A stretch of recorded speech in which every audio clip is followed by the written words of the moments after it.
And there's definitely something that stings.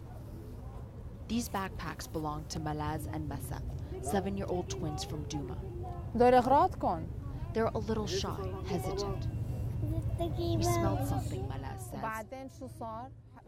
Their mother Nur tells us they remember everything vividly.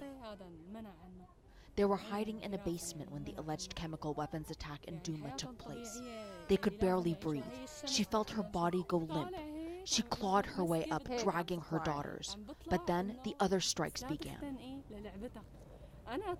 We were between two deaths, she remembers, either from the chemical strikes or the others on the rooftop. The smell is still quite strong. These are the things that they weren't able to watch yet.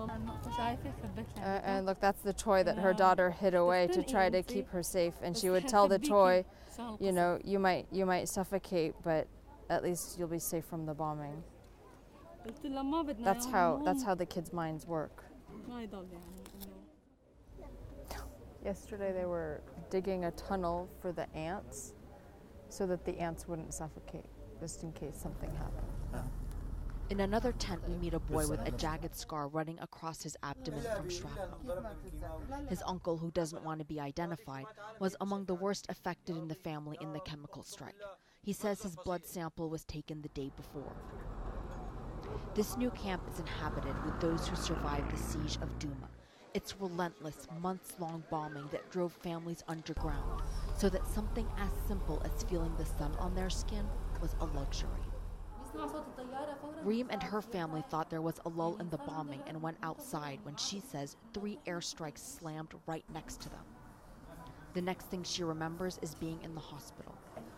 She had just gotten out of surgery in the hospital when the wounded from the chemical strike, she says, began coming in. The scene was so horrific, she says she forgot her own pain. What she doesn't know, what no one has the heart to tell her, is that her husband is dead. Her son, just 2 years old, is too young to remember his father.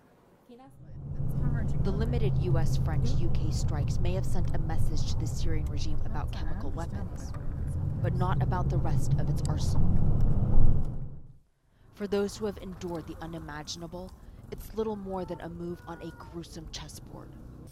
68-year-old Farzia arrived here 4 days ago from Douma.